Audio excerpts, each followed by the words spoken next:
Guys, तो और next topic कल जो हमने कल हाइब्रिडेशन पढ़ा था जिसके अंदर कोई लोन पेयर नहीं थे, वो स्ट्रक्चर हमने सेफ देखे थे। आज हम पढ़ेंगे हाइब्रिडेशन जहाँ पे लोन पेयर्स है।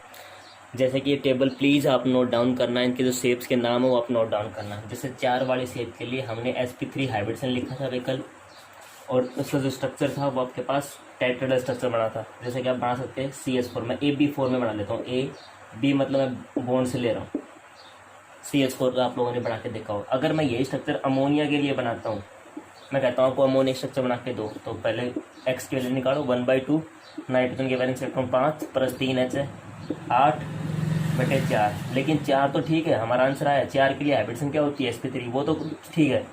लेकिन 4 नहीं, यहाँ पे तो S तो 3 ही है, 4H नहीं है, मतलब बॉन्ड तो 3 ही बनेंगे। तो बॉन्ड 3 बनेंगे तो कितना बच गया भाई, 3, 4 में से 3 माइनस करेंगे तो एक लोन पेयर है, मतलब ये आपके पास लोन पेयर है।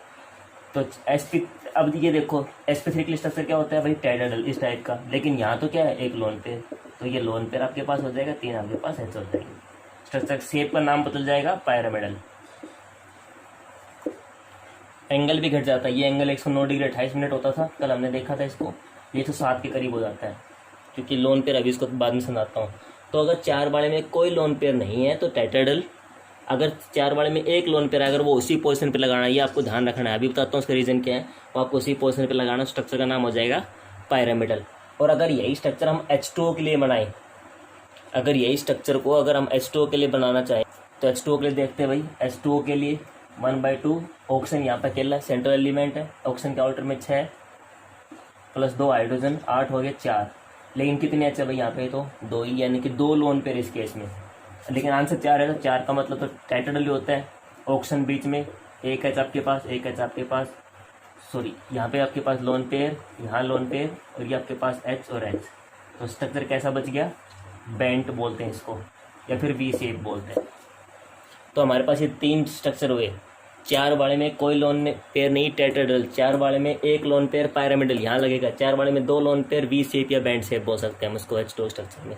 क्लियर, ये ध्यान रखना आप लोग। तीनों आपके पास कब कब लोन पेयर कहाँ कहाँ लगाने, तो आपको पता होना चाहिए। शेप का नाम क्या होता है, मेरे पास जो शेप है वो 5 वाले के लिए, जहाँ पे आंसर 5 आया तो sp3 हाइब्रिडेशन हमने लिखी थी।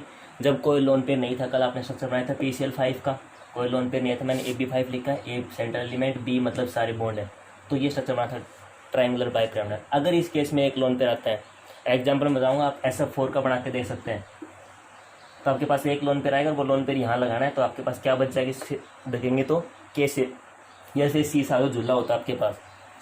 अगर आपके पास 2 लोन पेयर किसी केस में आए, 5 वाले में 2 लोन पेयर आए, तो आपके पास शेप ये बनेगी। तो आपको ये दिख रहा होगा, इंग्लिश का वर्ड है T, तो T शेप बोलेंगे।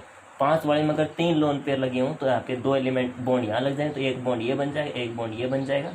जैसे आप जिनोन F2 का बना के देखेंगे, जिनोन F2 का स्ट्रक्चर बनाए तो इस टाइप का बनेगा, दोनों F यहाँ होंगे, बाकी लोन पेयर, इसको लीनियर बोलते हैं। तो गाइस, ये लोन पे जहाँ लग रहे हैं वहीं लगाने हैं आपको। अगर यहाँ पे लोन पे नहीं लगाए तो वो शेप गलत हो जाएगी, उसका नाम गलत हो जाएगा।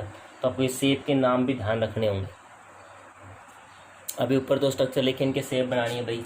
तो 1/2 क्लोरीन के आउटर में 7 + 3 10 हो जाएंगे 5। इसका निकालेंगे तो 6 + 4, ये भी 5 हो जाएगा। तो दोनों केस में x की वैल्यू 5 आई है। x की वैल्यू 5 का मतलब है हाइब्रिडेशन तो सेम sp3d। लेकिन अगर आप देखेंगे यहाँ पे 5 बॉन्ड है, बनने चाहिए थे, लेकिन 3 F है, तो आपके पास यहाँ पे 2 लोन पेयर है, जबकि इस केस में 5 - 4 1 लोन पेयर है। अब आंसर दोनों में 5 है, 5 स्ट्रक्चर क्या बनता है, ये वाला। 5 स्ट्रक्चर क्या बनता है, ये वाला। एक लोन पेयर वाले को मैंने क्या बताया था, यहाँ पे लोन पेयर, तो यहाँ पे S, यहाँ पे F, ये F, ये F को क्या नाम शेप का, वेरी गुड, क्या नाम है, K शेप या सीसा शेप।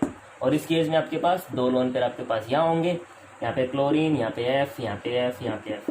शेप क्या नाम था, T शेप। अच्छा, ऐसे 2 हेलोजन होते हैं ना, मतलब 2 हेलोजन कंपाउंड जुड़े हों, जैसे ये हो गया BrF5 हो गया, इसको स्ट्रक्चर बना के देखना, IF7 हो गया, इनको बोलते हैं इंटर हेलोजन, जहाँ पे 2 हेलोजन अलग अलग जुड़े हों। करेक्ट। तो 5 वाले केस में आपको शेप ध्यान रखनी है। अब 6 वाले केस की शेप देखते हैं। 6 वाले केस के लिए अपने पास शेप ये रहेंगी, 6 के 6 बॉन्ड बनते हैं, कल हमने बनाया था ऑक्टाहेड्रल बोलेंगे, एक बॉन्ड एक लोन पेयर आता है, स्क्वायर पायरामिडल बोलेंगे, 2 लोन पेयर आएंगे, स्क्वायर बोलेंगे उसको।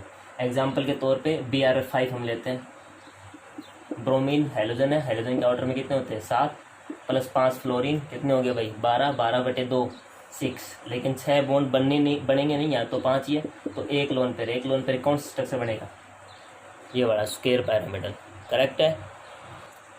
7 वाले के लिए जब आपके पास हाइब्रिडेशन के वैल्यू 7 आए, यानी कि कौन सी हाइब्रिडेशन बन जाएगी भाई sp3d3, जो हमने कल देख लिया था, तो स्ट्रक्चर ये बनेंगे, कोई लोन पेयर नहीं, ये आएगा, एक लोन पेयर वहाँ लगाओगे, उसका नाम हो जाएगा डिस्टोर्टेड ऑक्टाइडल। इसका नाम क्या था कल, पेंटागोनल बाइपिरामिडल। पेंटागोनल बाइपिरामिडल वो क्या हो जाएगा, डिस्टोर्टेड ऑक्टाइडल। एग्जाम्पल तौर पे IF7 लेते हैं, आई के आउटर में 7, फ्लोरीन कितने हैं 7, 7 और 7 14, और 14/2 7, 7 के लिए हाइब्रिडेशन क्या sp3d, और इसके लिए सिर्फ क्या सारे बॉन्ड बनेंगे 7 ही बॉन्ड, आंसर आया 7 ही, अपने पास F है।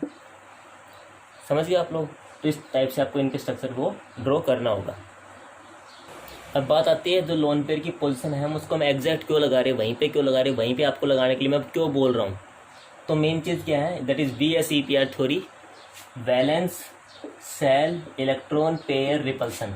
वैलेंस सेल यानी कि वैलेंस सेल में जो इलेक्ट्रॉन पेयर रहेंगे, valence shell electron pair 2 type से होते हैं, बॉन्ड पेयर और लोन पेयर, वो रिपल्सन करेंगे। ये तो बात कह रहा भाई थ्योरी, इसका नाम ही है। तो वैलेंस सेल में जो इलेक्ट्रॉन होते हैं किस किस टाइप के, बॉन्ड पेयर या लोन पेयर, वो रिपल्सन करेंगे। कहाँ तक रिपल्सन क्यों करते हैं, स्टेबिलिटी के लिए। तो जब वो स्टेबल हो जाए तो रिपल्सन करना छोड़ देगा। तो कहने का मतलब क्या है, जो सेंट्रल एलिमेंट होता है, जैसे अपने पास एक किसी का हमने कोई भी स्ट्रक्चर बनाते हैं XYZ, तो ये जो आपके पास सेंट्रल एलिमेंट है, इसके जो लोन पेयर होंगे या मान लो कोई बॉन्ड पेयर है, कुछ भी अपने पास, वो रिपल्सन करते हैं दूसरे को। और कहाँ तक रिपल्सन करते हैं, जब तक उनकी स्टेबिलिटी मैक्सिमम ना आ जाए। स्टेप देखो मैं क्या बोल रहा हूँ, कब तक रिपल्सन करेंगे, जब मिनिमम रिपल्सन हो जाए। मिनिमम रिपल्सन यानी कि मैक्सिमम स्टेबिलिटी। और ये कब होगा, जब आपके पास वो एक दूसरे से मैक्सिमम डिस्टेंस पे होंगे। एक दूसरे से दूर चले जाएंगे तो वहाँ पे रिपल्सन कम हो जाएगा, रिपल्सन कम तो स्टेबिलिटी आ जाएगी। और ऐसा काम कब होता है भाई, जैसे कि आप स्ट्रक्चर जो बना रहे हैं हम उसमें एंगल के हिसाब से बना रहे हैं। अगर आपके पास 2 स्ट्रक्चर हमने ऐसे बनाया था लीनियर स्ट्रक्चर, अब देखो दोनों बॉन्ड सबसे मैक्सिमम डिस्टेंस पे 180 पे, क्योंकि अगर मैं इसको यहाँ से यहाँ करूँगा तो एक कम डिस्टेंस बच गई। ये रिपल्सन करता है दूसरे को, और कहाँ तक, जब तक इसकी डिस्टेंस इतनी हो जाएगी एक दूसरे से बिल्कुल दूर रहे, फार अवे हो जाए। That theory is known as VSEPR theory, VSEPR theory. Electron pair, central element के जो चारों तरफ इलेक्ट्रॉन पेयर होता है, that will repel each other until they got maximum stability और मिनिमम रिपल्सन, उसको आप VSEPR थ्योरी बोले। तो जो अपने ये लोन पेयर लगाए हैं वो इसी हिसाब से लगाएं। और इनमें जो ऑर्डर होता है, सबसे ज़्यादा ऑर्डर होता है लोन पेयर 2 लोन पेयर ज़्यादा रिपल्सन करते हैं, उसके बाद लोन पेयर बॉन्ड पेयर, और लास्ट में आता है बॉन्ड पेयर सबसे मिनिमम रिपल्सन होता है। तो अगर कहीं पे 2 लोन पेयर ज़्यादा एंगल को रिपेल करके वहाँ पे एंगल छोटा कर, जैसे हमने H2O का स्ट्रक्चर बनाया था, अगर किसी को ध्यान हो तो H2O का स्ट्रक्चर कुछ इस टाइप का था।